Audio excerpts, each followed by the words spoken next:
Đó đúng không?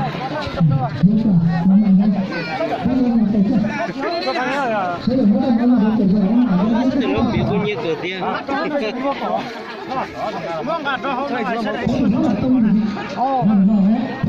giá mà.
nó tổ chức cho lễ ý chỉ lấy cho bọn tôi sao đóng lấy màu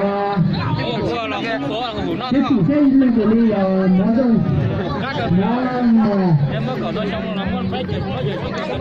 chỉ cho mà đói gì hết mà tôi biết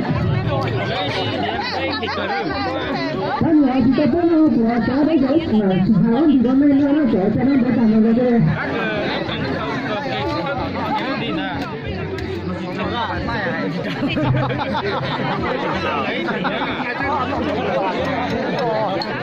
Làm cái gì rồi á, nên nó phải xem điện thoại. Đâu rồi, nó tạt ra nhất mình ta, nó không đâu rồi, mình vô đi rồi. Nó đi nó xấu sao tao mà. Có. Con gì không? Rồi bay cũng rồi nè. Trong lúc chỉnh chỗ áo à. Thôi mà nói đi chỉ mình tung à. Nó nói nó cho con nó mấy chuyện gì đấy cũng tạt rồi mà nó không không rồi hả? Nó tạt cho nó hết à. Nó tạt đi cho mà nó không nó chỉ nó không tạt rồi mà cho nó bỏ cho nó không rồi.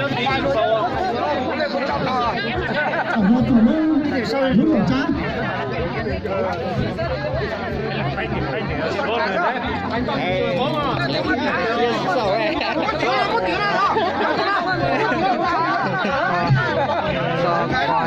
Tiếp rồi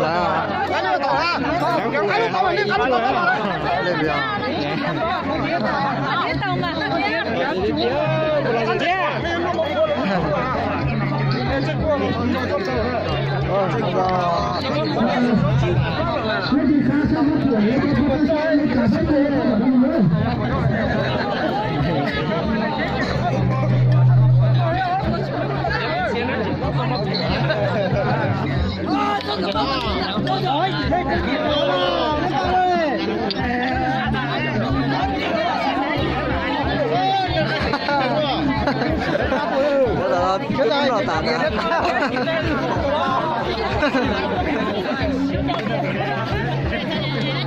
nó là chỉ để cuốn nhá.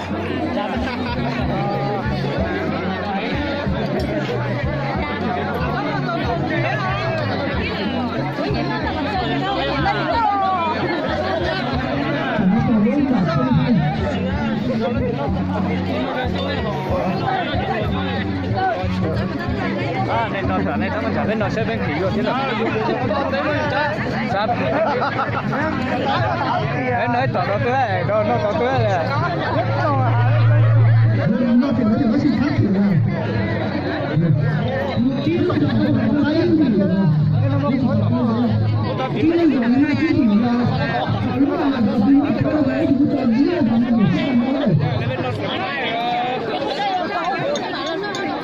nó đẹp quá mà này xí kìa đấy. Nó cái nó chỉ là cái hấp có thể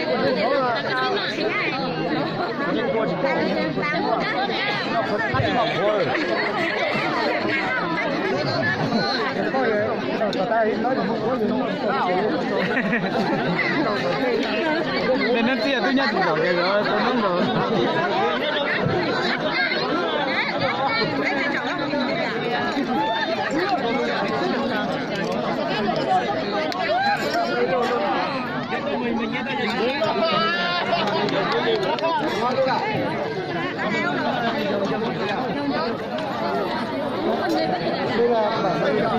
Chỉ là được ca mà trẻ trung này bên nói khó ấy. Nó đi khăn lấy nó cái gì đây là nó từ đây là thì nó đi là cái là nó chơi nó hết nói. Không thấy đồ to to cái gì có. Cái nhiều đôi đồ thế này thôi.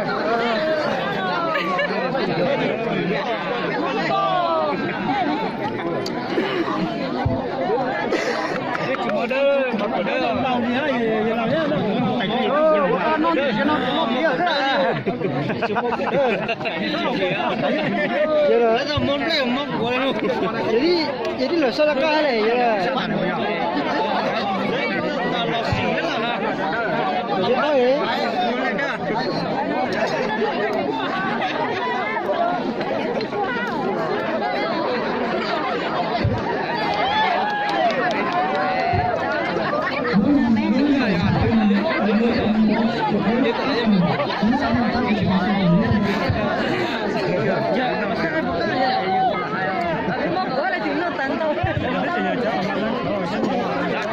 Cái mà là gì hết?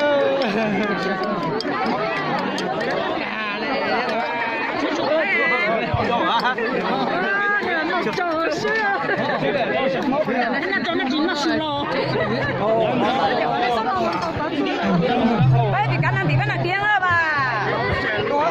Cái này thì nó tiếng rồi. Cái trâu nó tiếng rồi.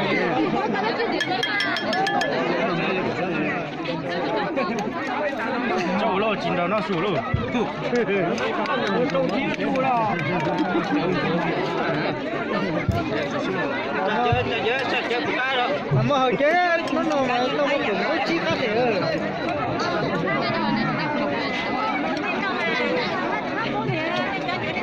cái này nó chơi gì đấy chỉ có đấy ra chỉ có chơi chơi gì tao tí nữa bán làm bao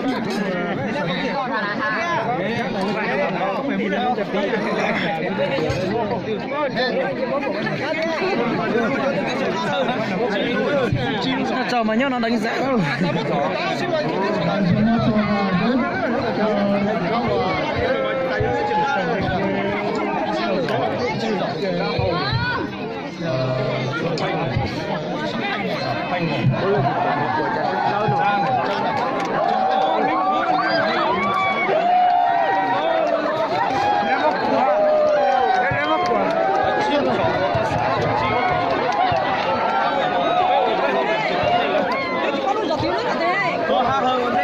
nó sẵn phê phê xôi như phê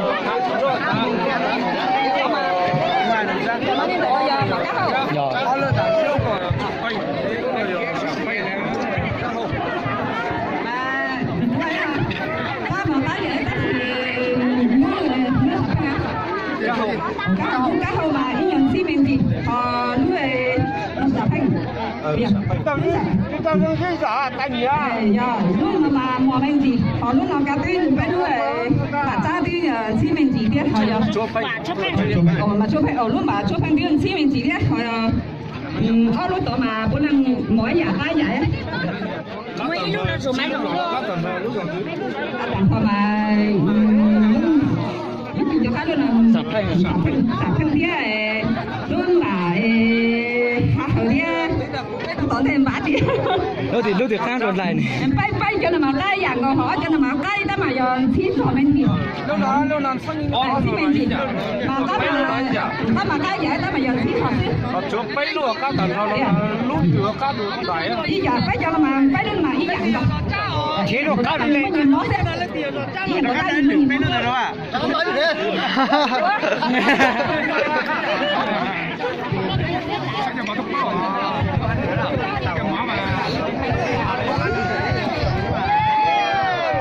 Nó này, nó bé, nó lâu để nó phải cho tay, nó là cho tổ chức là với là nó này hồ, đã là cho lớn nó, thì là cái này là quân sự là giáo thôi, nhớ về hàng trăm nữa, trong đó cả hai người nó là giáo nó sẽ thấy vấn đề đó nhưng mà cứ mấy nhỉ. Người ta là do có ý luôn vấn đề đó là ý xin nhiều rồi có ý xin nhiều mà rồi giờ chắc là cho được sáu hát thôi mà mấy chơi nhỉ giờ nó trong hát thì các bạn đó mà cái chỗ mà trong mắt thì mà bên anh đã biết là họ lên coi là mình chẳng đâu đó là mình chỉ có người ta sai là tổ chức nhất tổ chức nhìn là sao thế này đấy là cái tham gia cái này chẳng qua là cái chuyện nó bảo trong hai đứa chứ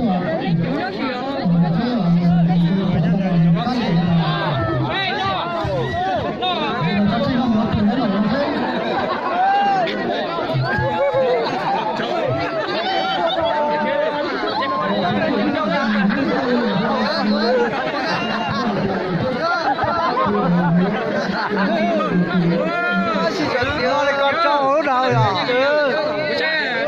Nó cuốn xuống nó chung lâu không? Nó không chiêu.